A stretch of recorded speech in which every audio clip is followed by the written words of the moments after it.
Hello, everybody. My name is Pastor K, and welcome to another episode of Take Action. I am so excited about what we're going to talk about today, and I'm excited that you're here with me. So this is literally one of the first times we've done this. And I think it may be the second time, but I'm literally going to talk about what we talked about this past Sunday.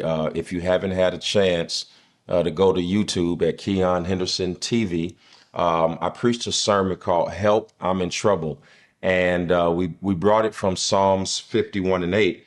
You know, it's a difference between preaching a sermon and being able to have like a what we would call back in the day a Bible study, right? So I'm going to take what I talked about Sunday in sermon format, and we're going to break it down today in sort of a Bible study, conversational type feel. But before I do that, I want to make sure that you are making plans to be here with us in Houston, Texas, January 27th, 28th, and 29th at the George R. Brown Convention Center, downtown Houston, to experience what promises to be one of the best events of the year, which is Cry Out Conference. People from all over the country, some all over the world, are already making plans to be there.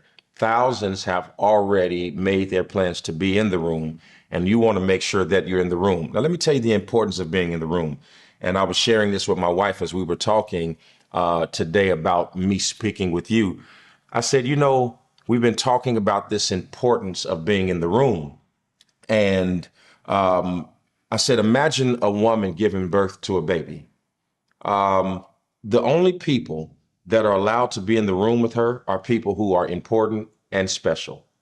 And if you're not important and special, you're going to see what happened in that room after everything in that room has come outside of that room.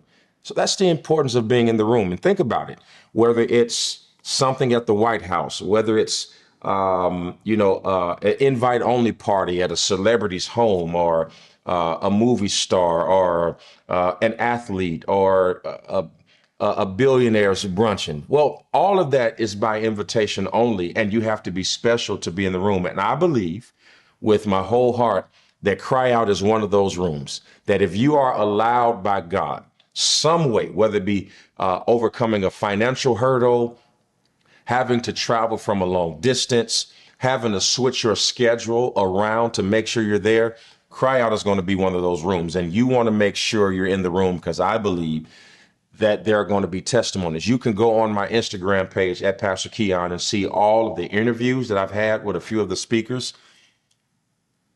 It was insane. It was crazy. The conversations we had. Imagine what's going to happen when we all get in that room together. So I want you to make sure that you are in the room. Let's break down Help, I'm in Trouble. Psalms 51 and 8. I'm going to give you an opportunity to find it. Psalms 51 and 8. I want you to actually have it up on your Bible, because I have it up on mine, on your app. Psalms 51 and 8. And this is a scripture that David actually is really lamenting. And by lamenting, I mean he is like how some of you all are right now, how I've been on occasion, where it's kind of like, Lord God, if you don't do something soon, I'm not going to survive. If something doesn't break free for me, I'm not going to make it. And when I'm no good for me, I'm no good for you. When you're no good for you, you're no good for your husband, your wife, your child, your grandchildren, your nieces, your nephews, your boss, your business partners. I want you to understand that it is okay to ask for help, that we should not continuously walk around under the auspices and the guise of everything being okay. That's what we do, right? How are you today? If I asked some of you, now I know there's some honest people on here, will be honest, but if I asked some of you, how are you today? By a show of your virtual hand, how many of you would say my habit is to say, I'm good, I'm cool, everything is all right, I'm not going to complain. And, when people say I'm not going to complain, that's another way of saying stuff is jacked up, but I ain't going to complain about it because ain't nothing you can do about it. But it's okay to say I need help. And that's what happens in Psalms 51:8. David says, God, my bones are crushed. My heart is broken. My reputation has suffered what I deem as an incurable blow, right? I'm guilty. And why is he guilty? He's guilty because somehow, and we don't know all of the specifics about this interaction, but somehow he saw a woman named Bathsheba. Now, I would assume that this isn't the first time that he has seen her. I would assume that her beauty has spread throughout the kingdom because that's just the way we are as human beings. We see something that's attractive and we tell everybody about it, whether it's that nice house in your neighborhood or that one car that nobody else has or that one beautiful here in Houston, we have a water wall and everybody knows about it. There are a couple restaurants in Houston that when you come here, and because none of them are paying me royalties, I'm not going to tell you the names, but when you come here, people come to the city just to come to those beautiful places. So Bathsheba's beautiful. Everybody knows it. Her reputation is all around. She must be one of the most beautiful women in the kingdom. And David says one day he just can't overcome the lure of being attracted to her. And so he usurps his power and has her brought to him. And he sleeps with her. Both of them are married. It's not so much a problem for David because he's the king. And in that time, monogamy was okay. Polygamy was okay. Monogamy was as well. But for her, not so much because Uriah, who was one of David's chief army men or military men, she had to be whole to him. Okay, so the standards were not equal. And I understand we could have an entire argument about femininity and feminist and chauvinism and all of that. That's not what this is about. It was not okay for David and not okay for Uriah and not okay for Bathsheba and his wife, Michal. It was a gumbo, right? It was a lot going on, but David was king. And when you were king at that time, the rules did not apply to you. Okay, so he was king. He saw what he wanted. He got it. He got her pregnant. She had a baby, the whole nine. Like it was a mess and everybody knew about it. And David is remorseful. You remember when David was young and his reputation was growing, they were singing songs like, Saul has killed his thousands, but David has killed his tens of thousands. And now he's a scarred king with a dying and disintegrating reputation. And now nobody's writing songs about David. And look at how it changes. It goes from people writing songs about David to David writing psalms about his destruction. And now he's saying, God, these bones are crushed. I'm embarrassed. My heart aches. I've got anxiety. I don't know what I'm going to do next. I need everybody with your virtual hand to show me how many people feel now like David felt then. You don't have to tell us why you feel that way, but I want you to emote and express in this virtual room like PK. I sometimes don't know whether I'm going or coming. Sometimes I don't know if I'm useless or useful. Sometimes I don't know if I'm going forward or if I'm going back. My life feels like the stock market. I feel like I'm doing good, and all of a sudden here comes a crash. I feel like my economy is doing good, and then all of a sudden here comes a recession. I feel like I'm on my growth track to scale at my company, and then all of a sudden the company moves overseas or something happens in my this is the mindset, the reality, if you will, of most of us in our life. And he basically says, God, and you got to go back and watch it because one of our worship leaders, Kafia Rollison, sung a song that was written by a local Houston legend named V. Michael McKay, The Potter's House. And the words of that song is the potter wants to put you back together again. And that's who Jeremiah was talking to in Jeremiah 18 when he says, I went down to the potter's house. And so at this time, David is literally calling on the potter. Like, I need you to put my life back together again. I need you to literally see about me. If you don't see about me soon, I don't know what I'm going to do psychologically. I'm not sure how I'm going to make it. I'm remorseful. I'm embarrassed. I'm in this situation, and I need you to make me over again. If you need God to come into your life and make something over, I just want you to type, make me over.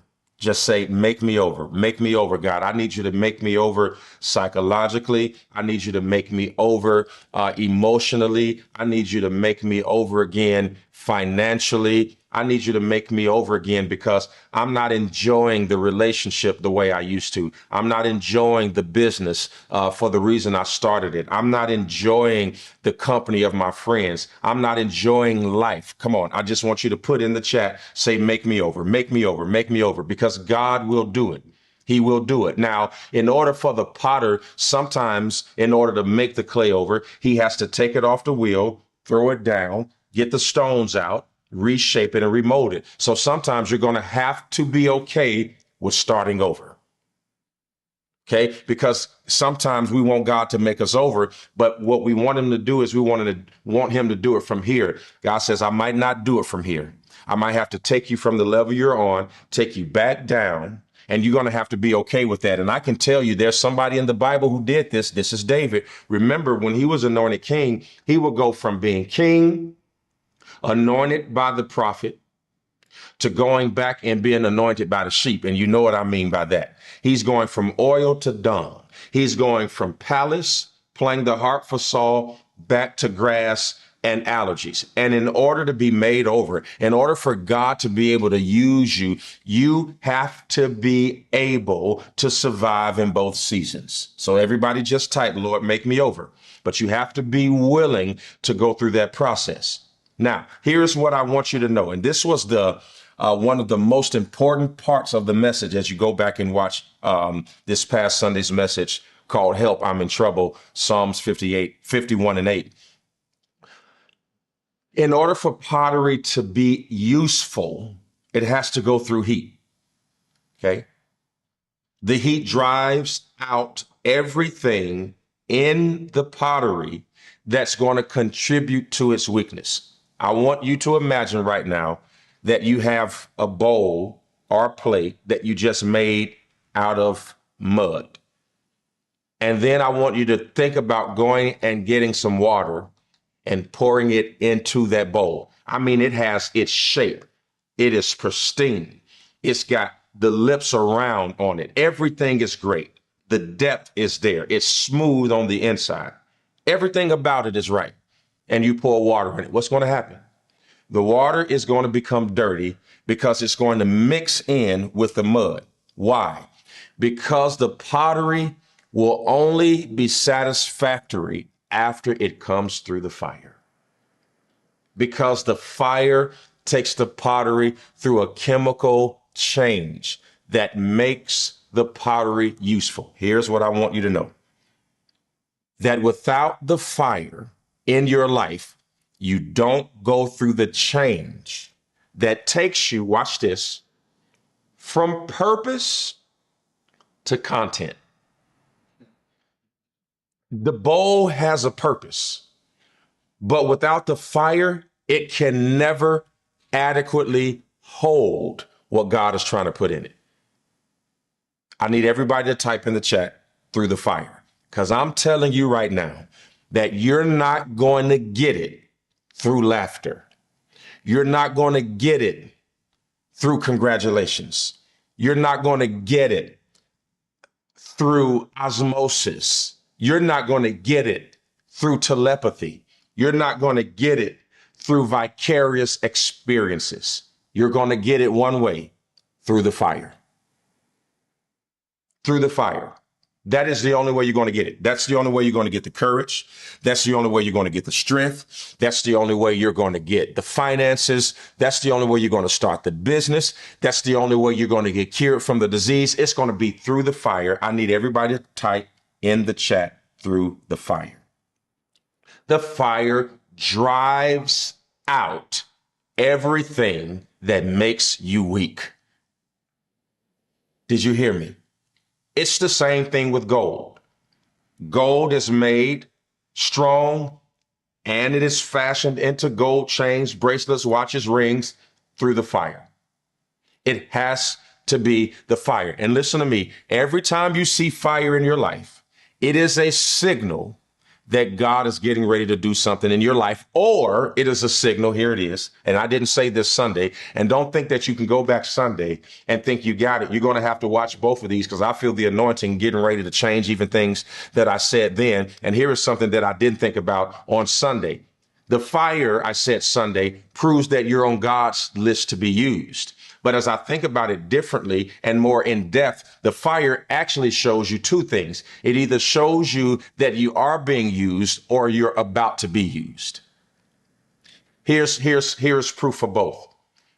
When Moses was getting ready to be used as the emancipator to take the children of Israel out of the wilderness and through the wilderness, God gave him that, if you will, that call at the burning bush, fire. He's literally looking at a bush that is burning. The bush is not being consumed. God is speaking to him through that bush, because that fire was what started Moses' ministry.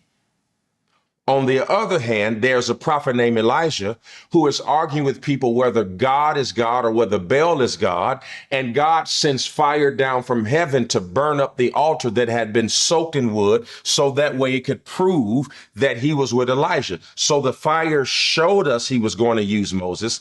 The fire showed us that he was already using Elijah. And fire is an indication, come here, Hebrew boys, that God is getting ready to do something in your life. Everybody put fire in the chat. And the amount of fire that you put in the chat will show me how much fire God is getting ready to use in your life. And I'm gonna tell you, every house in your life can be on fire at the same time. Some of y'all financial house is on fire. Your relationship house is on fire. Your mental house is on fire. Your emotional house is on fire. Your confidence house is on fire. All of these houses are on fire. But here's what the Hebrew boys teach us. All of that stuff can be on fire and still never burn up. All of that stuff can be on fire and never burn up. Have you ever seen on a movie where a person is on fire? If you look real close, and do this the next time, anytime you see somebody on fire in a movie, I want you to zoom in. You'll see this gel-like material on them, because they literally set those individuals on fire. But the gel that has a fire retardant in it keeps them from actually suffering from the heat. Now, they feel the heat. It's still hot, but their skin is not burning. Their clothes are not burning, because there's a barrier between them and the blaze.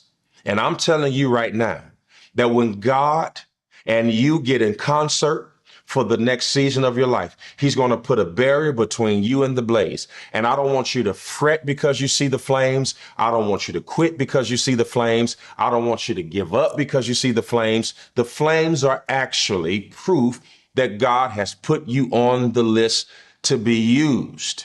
Your contribution to the conversation is that when you feel that heat, you have to be able to say, help, I'm in trouble.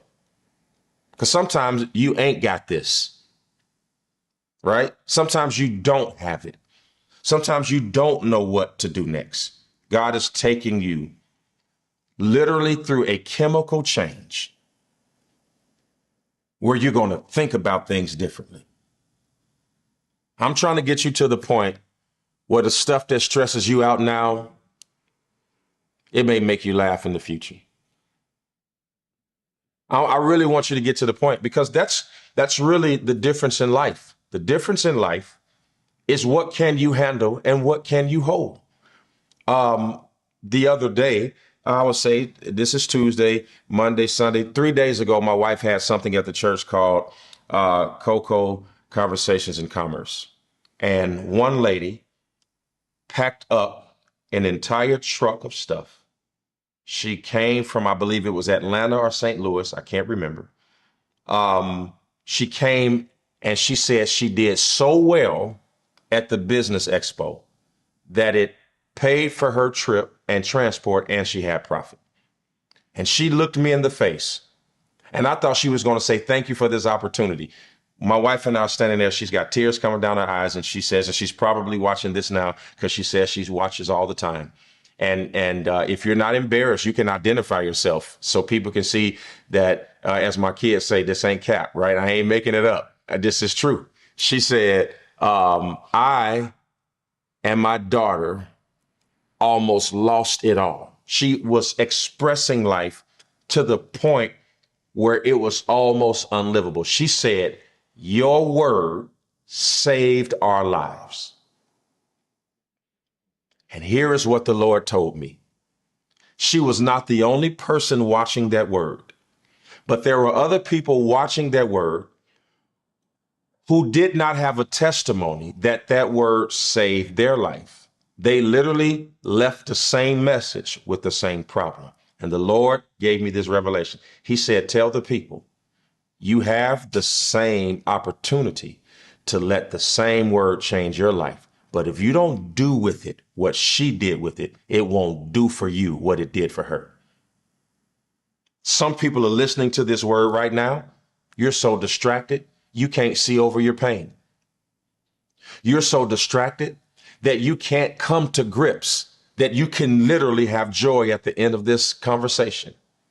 So when you are gripped by your pain and you become addicted to your own dysfunction, you cannot move forward and be able to say, you know what, this word set me on the straight and narrow and changed the trajectory of my life. I need about 500 people who will refuse to leave this conversation the same way you started it. I need the chat to go crazy. I need our people on this end to be able to tell me, Pastor, we couldn't keep up with everything I just need you to type, I'm changing. It's turning around for me. Whatever comes to your mind, I need you to put it in the chat right now. I need you to set it on fire. I need you to go crazy.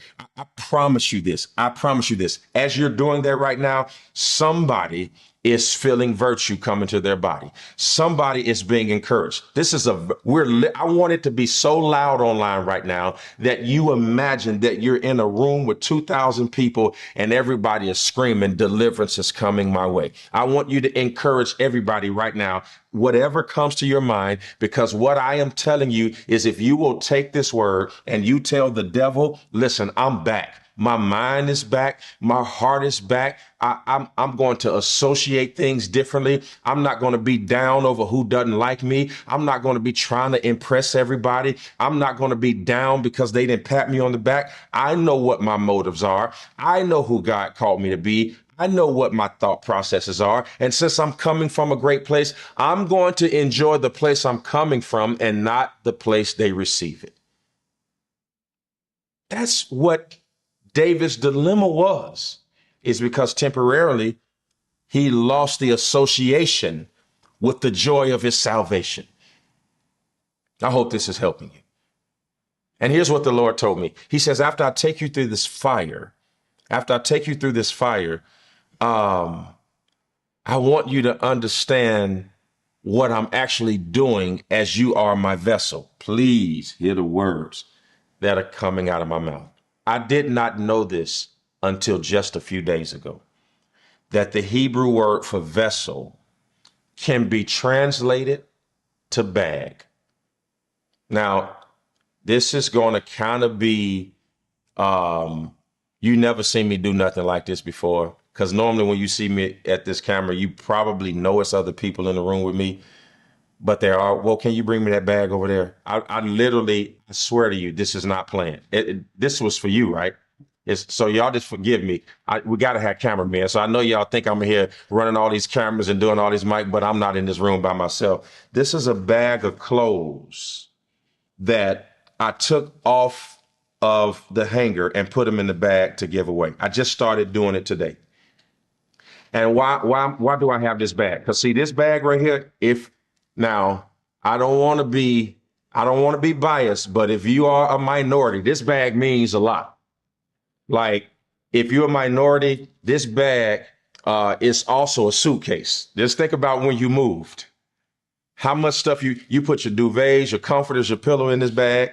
I saw a hack on TikTok where if you take this bag, watch this, and you put a hole on the bottom, you can drape this bag over your clothes and it becomes a garment bag, and you can tie it at the bottom. Anybody, I got people in the room laughing. They all done this. Like this bag for us, for that. Now, I wish I had Destiny, see if you can find like a little, I don't know what the bags are in here, but I'm talking about like a little grocery bag with the handles on it. And let me tell you something. That little bag, look over here, Destiny, on in these tall cabinets on this side.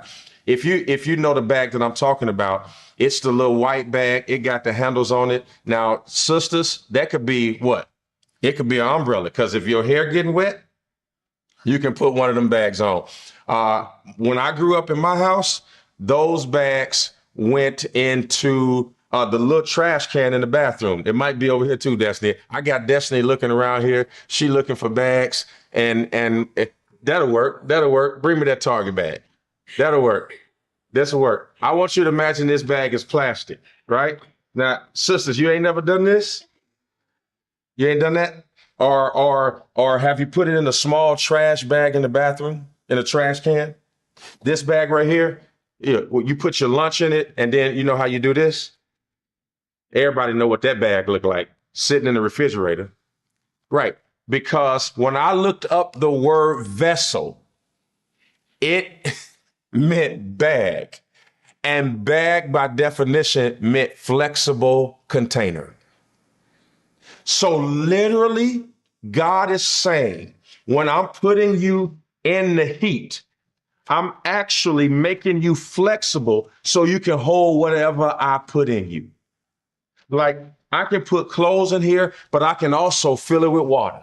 I could put gold in there. I can put cash in there. Why? Because this bag is going to take the shape of whatever I put in it. And if you stay rigid in this next season of your life, you're going to limit what God can put in you. God says, I'm taking you through the fire so you can lose the rigidness and be flexible enough so that I can put anything I want inside of you. You know what? My iPad, if I wanted to, I could put my iPad in this bag, but give me a bottle of water and it can be a gallon. My phone can fit in the gallon, but the problem is the top is too rigid. And even though it's big enough to fit in it, I can't get it through because the top is rigid. And God says, you're so rigid that I can't get it in you. You got the capacity, but I can't get through the rigidness. And so I'm putting you through the fire to soften you up in certain areas so you can be flexible enough to hold whatever I want to put in you. I need somebody to put in the chat, Lord, make me flexible. Make me flexible. I know I said that I wasn't going to take this, and I know I said I wasn't going to take that, and I know I got my rules, and I got my little book where I need to have this and I need to have that. But are you flexible? Can God change your plans? Can God do it in a different place than you anticipated? Can he do it differently than you said or suggested? Because I'm telling you that your rigidness is holding you back. You know, we have a lady in our church. She reminded me of this, and I can use a local example instead of a national example. When I said this on Sunday, Celine Dion, who is one of the world's greatest singing treasures, I remember she was in Las Vegas for years. I mean, every time you went to Vegas, you went to Caesar's Palace. She was there singing, filling it up nightly. She went on an interview the other day and said that she had been stricken with this disease called stiff person's syndrome. And what it does is it keeps her from being able to move. So she's had to cancel some of her tours literally because she can't move. And there's a lady in our church named Mary Youngblood who reminded me that her daughter has this same syndrome, which, by the way, only affects, I'm told, like 1 out of 1,000,000 people. It's one of the rarest diseases or syndromes, I should say, in the earth. Literally losing mobility, not being able to do anything, and thereby missing appointments and dates and opportunities for the simple fact of not being able to move. Well, I understand why Celine Dion has to miss her tour because her stiff person's disease is neurological. But what do you do when your syndrome is psychological? When you don't move because you can't find the strength to get over the past? When you don't move because you can't forgive somebody who hurt your feelings last month? Just stiff. Listen to this. Not can't move, won't move. And your inability to be flexible is the reason you can't reach destiny. I feel like I really need to be quiet and just let you think about it. My question to you is, what is your inflexibility costing you? I mean, just with these 2 bags that I have right here. Yeah, this bag has a little, it has a little flexibility built in, but after a while, this bag got an attitude. This bag says, I ain't going no further than this. And it means not to, because look, it's stitched all around here. I mean, it's manufactured so it doesn't stretch. It's built so that it only gives so much. This bag says, do whatever you want to do with me. Do whatever you want. Pull me, stretch me. And after you finish pulling and stretching me, I'm going to return back to my original shape. You know why? Because this bag says, you know what? I don't have a long memory. You can stretch me, but it is not about how you stretch me. It's about my shape. And I got to get back to my original design. Is this making sense? You have to be flexible. And that is why the fire has been introduced into your life. Hey, everybody, listen, I think that this lesson is important enough that we just need to stop right here.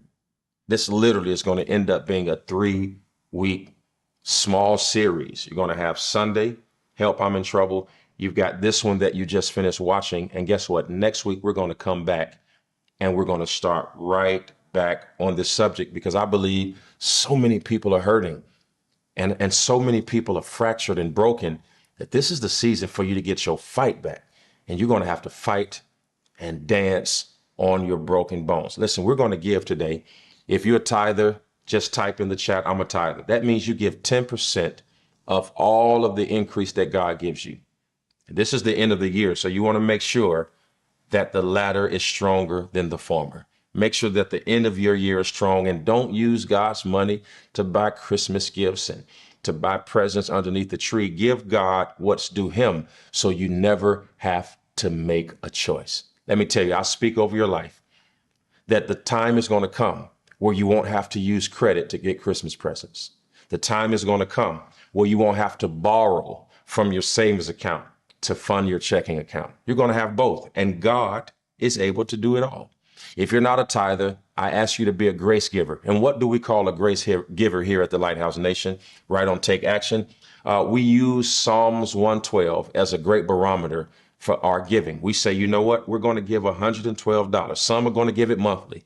Some are going to give it weekly. Some of you are in a position to do it daily. They're going to put the Givelify app up and all of the other things, all of the other ways that you can give and contribute to your obligation to God and the grace that he gives in respect to that decision.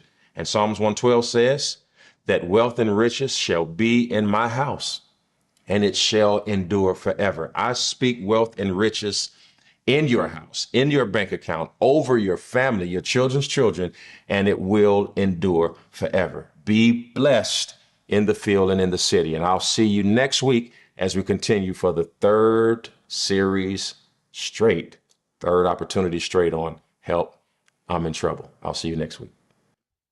Hello, everybody. My name is Pastor Keion Henderson, and it took me 27 years to get to the place where I can explain this message. You see, up until now, I've done a pretty decent job at saying to you what God has said to me through the Word of God. But I felt in some ways unfulfilled, that I was helping people to gain spiritual maturity, but I didn't see many physical footprints in the earth that would remind somebody once I'm no longer here that God has given me a ministry, not just for the church, but for the marketplace. And out of that birth, what I am calling Take Action. And up until now, we've only known it as a teaching series, but it is actually much more. Let me explain. I founded this 501c3 nonprofit organization that's committed to protecting, strengthening, and uplifting the underserved, the disenfranchised, and I want to be effective, not later, but now. I am hearing what your heart is saying, and I kind of know what it takes to change a community, both in the private sector and in the church. Nimble enough in our response, providing educational tools for finances, for mentoring, home ownership, entrepreneurialism. I want to help build leaders and investors in an ecosystem that will transform lives, people who are committed to breaking down barriers and inspiring people to take action now. I want to help to convert some of our global ideas so that we can become partners in changing our communities wherever you live. Our work is specifically focused on expanding the power of influence to the disenfranchised, strengthening the underserved. Listen, I found the vision of the Lighthouse Church, Take Action, and I found it as a way of being committed to the greater inclusion, turning away no one, and expanding opportunities for every person in a great atmosphere of acceptance, authenticity, and moreover, through the spirit of love and anticipation. I believe that if we partner together, we can change the world. And we're going to start right where we're starting. We're going to start here in Houston, Texas, and the surrounding areas where our campuses are in Katy, in the Sugarland area, Southwest Alief, Texas, downtown, Pearland, everywhere we are. And for all of our Lighthouse 2.0 members around the world, we hear you too. We're starting in Anguilla, rebuilding a park that will help people and young people there to scale and to find their way and to find their fit. And we will not stop there. This is just the beginning. So I'm asking you to join me on a journey that starts today, but will finish when the Lord returns. I love you. May God bless you. Let's take action now.